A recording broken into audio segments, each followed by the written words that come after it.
Olá, povo de Deus, tudo bem com vocês? Mais um dia no desenvolvimento do nosso ano bíblico e eu espero que você curta o conteúdo. E se você gostar, compartilha com outras pessoas, deixa o seu comentário, o seu like e vamos em frente na disseminação da palavra do Senhor. Afinal de contas, esta é a nossa missão, pregar o evangelho do reino a todo mundo, para que Jesus volte logo. Nosso conteúdo de hoje vai do capítulo 7 até o capítulo 10 do livro de Esdras.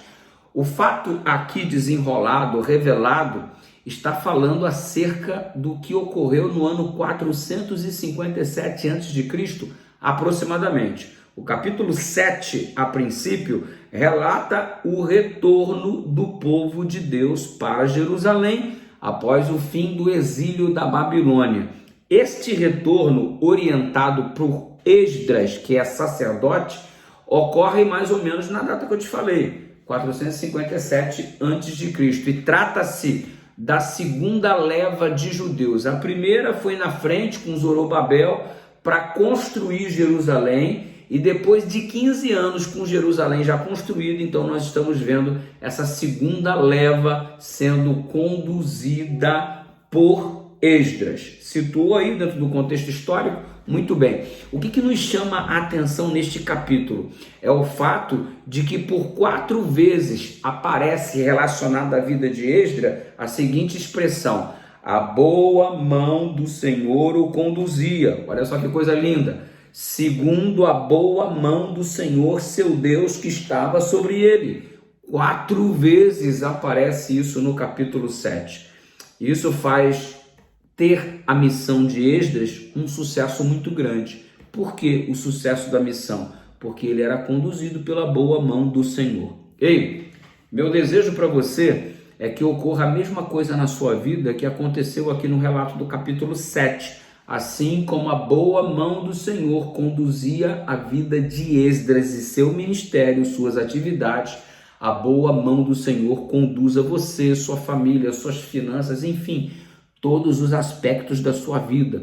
Deixa a boa mão de Deus te conduzir. Chegamos ao capítulo 8 e percebemos Esdras jejuando e orando. O versículo 21 chama-nos muito a atenção para essa dedicação em oração, em jejum, e tudo isso por quê? Porque eram aproximadamente 6.000 pessoas regressando e eles precisam orar e jejuar pelas pessoas e pela segurança durante o percurso, porque é muito possível que os inimigos durante o percurso queiram atacar o povo fragilizado, impedindo-os de chegarem à terra prometida.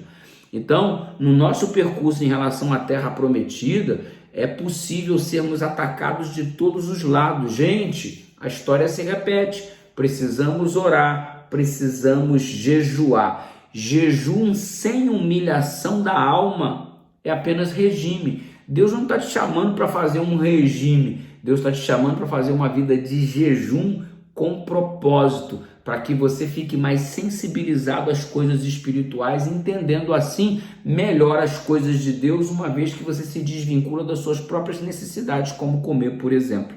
Esse é o objetivo do jejum.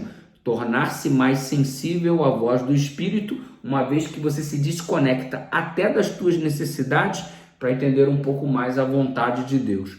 Jejum e oração pelas pessoas, pelos bens, pela segurança da viagem, ou seja, Esdras nos deu um super exemplo que devemos continuar seguindo na nossa trajetória também em direção à Terra Prometida. Quanto tempo que você não faz um jejum?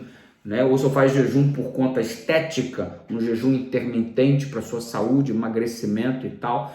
Tenta entregar um jejum ao Senhor de cunho espiritual para você conseguir então ser mais sensível à voz do Espírito e entender melhor a vontade de Deus para a sua vida.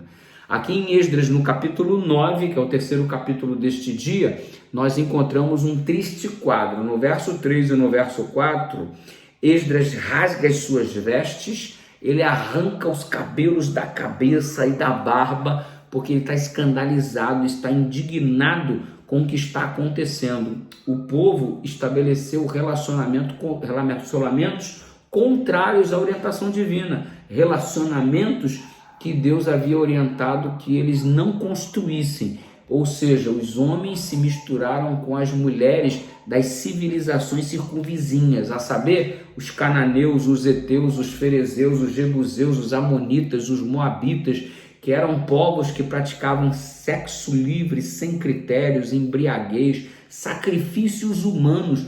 E Deus disse: não contraiam matrimônio com estes povos.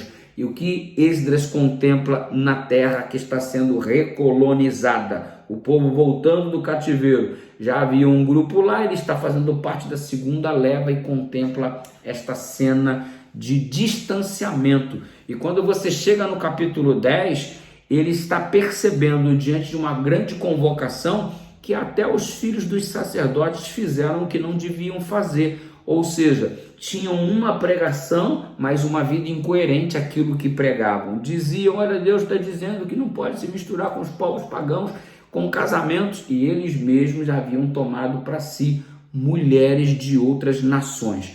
O resultado é que Esdras, depois de fazer oração intensa no capítulo 9, ele fez agora no capítulo 10 uma convocação, uma reunião geral, diz o capítulo 10, sob forte chuva, chamando o povo ao arrependimento.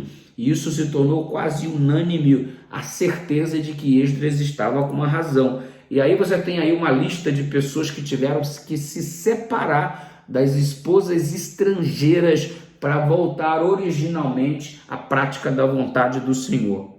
Imagina o transtorno, imagina o desconforto, imagina o coração partido, imagina os lares desfeitos, que situação desconfortável. Ei, é sempre muito doloroso romper com o pecado, é sempre muito angustiante e, consequentemente, as pessoas se entristecem porque o pecado gera consequências e abandonar o pecado gera mais dor ainda. Enfim, mas é bom você sentir esta dor, porque ela dói agora para que você sinta o prazer do que é estar na presença do Senhor. Romper com o pecado dói, mas vale a pena, porque você segue em frente consoante a vontade do Senhor. Então fica bem esperto com isso. O capítulo 10 fala-nos, mostra-nos essa dificuldade, mas apesar de ser difícil, o que tem que ser feito precisa ser feito.